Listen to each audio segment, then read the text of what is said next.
Hey, good morning, team. It's Brad. Hey, I wanted to go ahead and start our weekly videos. I know it's been a couple weeks since our meeting, but it's been very busy here, as you could probably guess. Our team has grown considerably. We're at 23 agents as of right now. And the office staff has been working very diligently, very proud of what everybody's doing to get everybody ready. And a lot of paperwork that needs to get done and a lot of follow-up. And I think, on your end, you see the paperwork come in, you fill it out, and then for the staff, the follow-up is incredible. It's a daily process. So thanks to everybody for getting your paperwork in. We really appreciate it. And it's going to help you get ready to sell all the products available here in the state of Maine for open enrollment. So let's start with a couple of things. First, selling. We had a really great meeting. Really very thankful for everybody that came, and wanted you to know that we take those meetings very seriously. We sent out a survey. Hopefully everybody is filling out that survey and getting that back to us.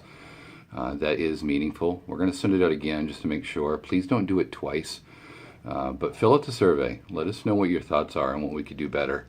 And it's really important to us that those meetings are worth your time.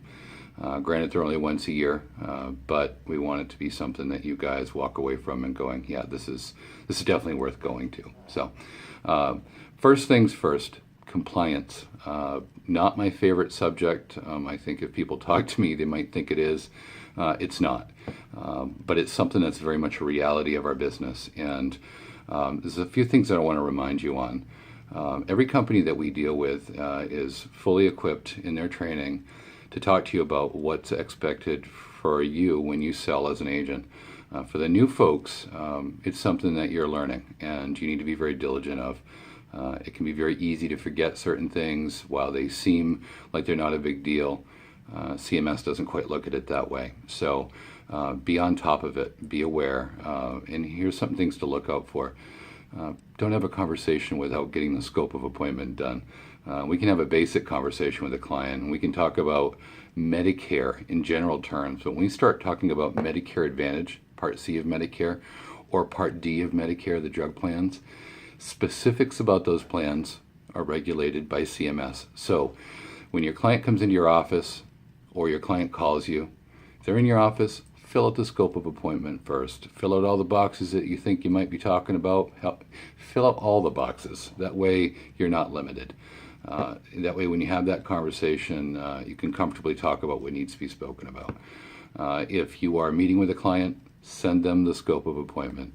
Many of our clients are email savvy. Email it to them. Let them print it up and send it back to you. Get that scope of appointment 48 hours in advance. It's important to remember. I'm not going to beat on the scope very long here. Don't worry. I know it's something that we've all, frankly, we've heard enough of. But get the scope done. If you have to last minute meet with a client, and there are many clients who want to meet with us last minute, get a scope done there. Make sure you document it. Keep it safe. Get a hold on to it for 10 years. Whether you hold on to it in paper, you hold on to it digitally, find some way to hold on to it for 10 years in some way that you can rely on. Just throwing it in a box, in a closet, if you ever had a fire, you'd lose all those. So just be conscious of that. Many people are scanning their documents now and getting them set aside. So if you are in an appointment and a client wants to talk to you about a product that's not medical related, we do have that flexibility of having that conversation with the client. Get a scope of appointment. You got to do a second one. If a client didn't sign that on the scope initially, you got to do a different one. So do a second scope and hold on to that. You got to hold on to the first and you got to hold on to the second. If you're doing phone scopes, make sure you're keeping your confirmation numbers. Put that into your notes in Insightly. If you're not using Insightly, start using it. Get a hold of us. It's definitely worth it. A great way to keep track of notes. And for all you new folks, Insightly isn't optional. You got to use it. So when in doubt, ask me and I'll do what I can to help you. Or anybody here will do what they can to help you learn what you need to do for Insightly. So be prepared for that, for taking those notes in Insightly when you get with your client. So selling season's here, and there's a whole bunch of new plans, and there's something to be thinking about. Things have changed. A lot of the plans have actually, they're kind of at parity with each other. They're not that far off in benefits. A few are.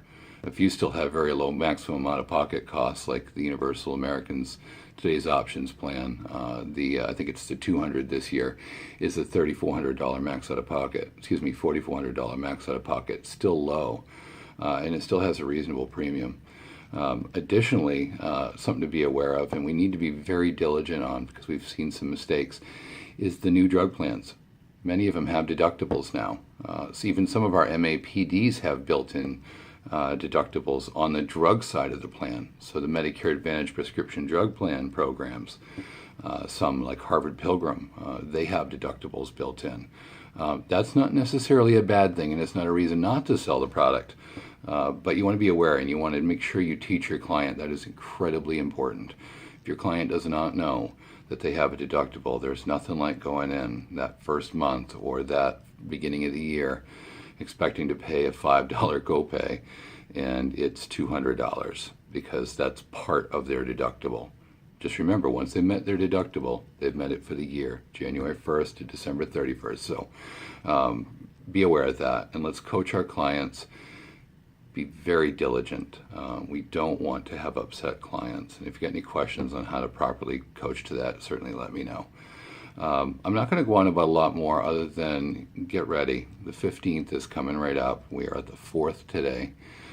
We can be marketing plans. Let's not take any applications at all in our hands. We're not supposed to be doing that.